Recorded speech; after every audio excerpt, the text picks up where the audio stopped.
In the 2018 ESRS clinical survey, delegates report that if cost was not an issue, 61% of cataract patients with clinically significant astigmatism would receive a toric IOL. What advice do you have for doctors to increase the number of toric IOLs in their practice?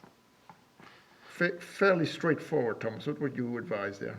Let's say if we were talking about toric monofocal lenses, yes. and we have not discussed presbyopia, but just for monofocal lenses, if they want to have a real clear vision for distance, and let's say they have a 2 diopter of astigmatism, pretty straightforward to start with. You know, sometimes we demonstrate, they even know it because they have the astigmatism in their glasses, and we tell, if you want to be spectacle independent for distance with a clear vision, the toric is the best option. Now the question is, where do you go down? We go down now in this monofocal lenses, I would say 1.5 in this range. With presbyopia correcting, I even go further down, because presbyopia correcting I will really desire the treatment of astigmatism in order to function well. Okay. Doug, do you think from an optical perspective there is any reason not to implant a toric IOL when there is a significant amount of astigmatism? I really don't. I mean, you know, you have optical effects from the glasses, you have optical effects if it's inside the eye. And I would add to what Tom said about getting doctors to increase their use of toric IOLs. I think the two barriers to physicians using them from their own standpoint is they don't have confidence that they're accurate, and they don't have confidence that they can deal with a post-op complication, the rotation or the residual astigmatism or ametropia. So if we can help physicians get better measurements, and I think with our better biometers and formulas, we're doing that part is getting so much better. And then we get the post-op piece, then I think more physicians will feel comfortable jumping in. And do you think, Thomas, there is enough evidence out there to define what is the threshold level for implanting a toric IOL in terms of the level of astigmatism? Is it one? Let's assume we have with the rule astigmatism. Is it 1 diopter, 1.25, 0.75? What is it? I think, and you did a nice study on this, I think that if you have the amount of 1.5 diopters of astigmatism, I think then, in my perspective, there's evidence enough to put a toric lens in for clear distance visual acuity. If you go down, as I just pointed out, might be, you have to, that's more for the presbyopia correcting IOL in my regard. We also can add limbo relaxing or femtosecond. We all could, but I agree with Doug.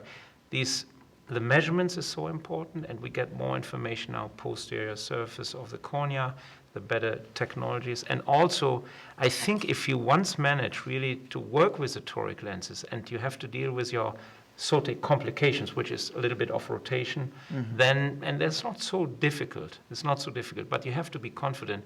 Then I think the increase of the usage of toric lenses will be there. So that once again, I speak, doctors who are in general ophthalmology, and they get a little bit confused. They say somebody advises 0.75, the other one 1.25. What's your feeling about that? It's very confusing, and it's confusing because the posterior cornea throws everything off. So if patients have with the rule astigmatism, and the way I manage it, remembering we don't have torics that correct less than a diopter in the United States. So that's our threshold, that's our bottom. We don't have one that corrects 0.75. If they have 1.5 diopters or with the rule or more, and they have something in their glasses, I will use a toric lens. But below that, I do exactly what Tom said. I do relaxing incisions. On the other hand, if they have against the rule astigmatism, 0.5 diopters, even 0.4 diopters against the rule, by the time you add in the posterior cornea, IOL tilt, perhaps some healing issues, they're going to have almost a diopter of astigmatism. So those patients, in my practice, if they want spectacle independence, not only now but in the future, get a toric IOL, because what I want to do is leave all of my patients with a little bit of with the rule astigmatism, knowing that the natural decline or degradation of astigmatism is from with the rule to against the rule. So you do with the rule a little bit of undercorrection, and against the rule you a little bit overcorrect in order to get them with the rule. Yeah, and then for the obliques, which is trickier, I will try to basically fully correct them, but I might put the IOL a little bit, if there's going to be an error, I'm going to put it a little bit more on the 180 side of the oblique. If I'm uncertain, it's just so that, again, that's probably the direction the astigmatism is going. So all the concept of getting a little bit with the rule. Yeah. Yeah.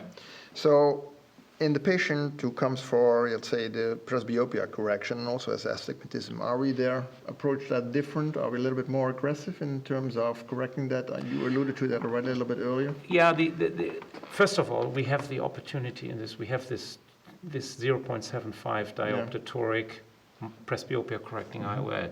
It's just the fact that we know that when you have your toricity not treated, then you spoil not only distance, but you also spoil intermediate and near visual acuity. That has been shown by several studies. So I might be taking even a little bit more care even in these patients for the presbyopia correcting IOL.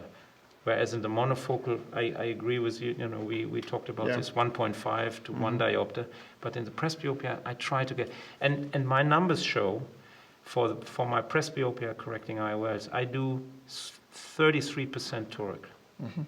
In the presbyopia. So let's say just a quadrifocal IOL, the panoptics, which was just approved.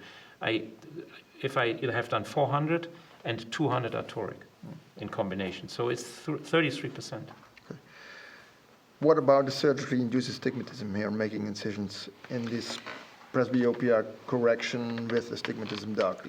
And the difference, the difference between making the incision on the steep axis or temporally, like you are used to do, also in terms of prediction and the standard deviation, if you look at groups, does it make a difference? Yeah, that's a great question. And the challenge, I think if you're a surgeon who likes to move your incision around, you're really adding complexity to your surgery, because different incisions in different locations have different effects. A 2.4 millimeter incision made vertically is going to have a much broader standard deviation and a bigger effect than one made temporally. So my recommendation is just to make an incision at a consistent location so you know what your surgically induced astigmatism is, and then adjust everything else around it, the toric IOL, the relaxing incisions, whatever.